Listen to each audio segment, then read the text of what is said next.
নাই আমি জাতীয় সংগঠন হিচাপে জাতীয় দায়বদ্ধতাৰে আমি আহ্বান জনাইছোঁ আৰু এই আহ্বান এতিয়াও আছে যে আঞ্চলিক ৰাজনৈতিক দল যি সংগ্ৰামী সত্তাৰে সংগ্ৰামী নেতৃবৃন্দই এক সময়ত একেলগে এটা পৰিয়ালত আছিল আৰু আন্দোলন শেষ হ'ল 2003 শান্তি চুক্তি হ'ল BTC চুক্তি হ'ল 6 শিডিউল পালোঁ 2020 পুনৰ এটা শান্তি চুক্তি হ'ল তাত মানে অধিক মৰ্যাদাৰ এটা পৰিৱেশ বা মানে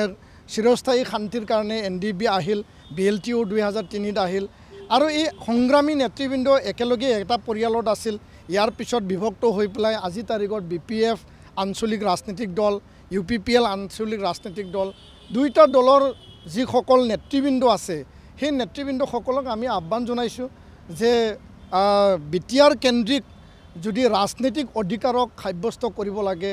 ৰাইজৰ সমস্যা ৰাইজৰ অধিকাৰ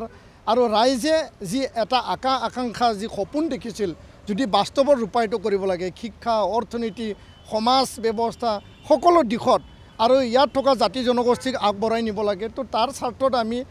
দুইটা আঞ্চলিক ৰাজনৈতিক দলক আমি আহ্বান জনাইছিলোঁ তেওঁলোকে ৰবিৰাম নাৰ্জাৰী MLA তেখেতক BPFে দায়িত্ব দিছে ৰঞ্জুৰা নাৰ্জাৰী MP ডাঙৰীয়াক UPPলে দায়িত্ব দিছে তেওঁলোকে আমাক প্ৰকাশ কৰিছে যে দুইটা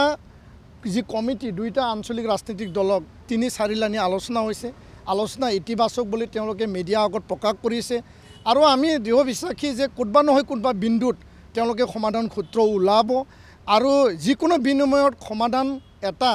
বা আন্তৰিকতাৰে ৰাজনৈতিক স্বাৰ্থ সমতা কেন্দ্ৰিক স্বাৰ্থক বাদ দি পেলাই জাতীয় স্বাৰ্থ বিটিআৰবাসী ৰাইজৰ জাতীয় জীৱনৰ স্বাৰ্থ জাতীয়তাবাদক আগত ৰাখি পেলাই তেওঁলোকে সমাধান সূত্ৰ ওলাব আৰু লগতে যদি প্ৰয়োজন হয় নিখিল বড়ো ছাত্ৰ সন্থাই আমি বিটিআৰ প্ৰধান প্ৰমোদ বড়ো ডাঙৰীয়া যেহেতু মানে UPPLৰ মুৰব্বী হয় আৰু লগতে BPFৰ মুৰব্বী হাগ্ৰামা মহিলাৰী ডাঙৰীয়াকো আমি খুকীয়াকৈ আমি সাক্ষাৎ কৰিম আৰু তেওঁলোকৰ মনৰ কথা আমি জানিব চেষ্টা কৰিম ধন্যবাদ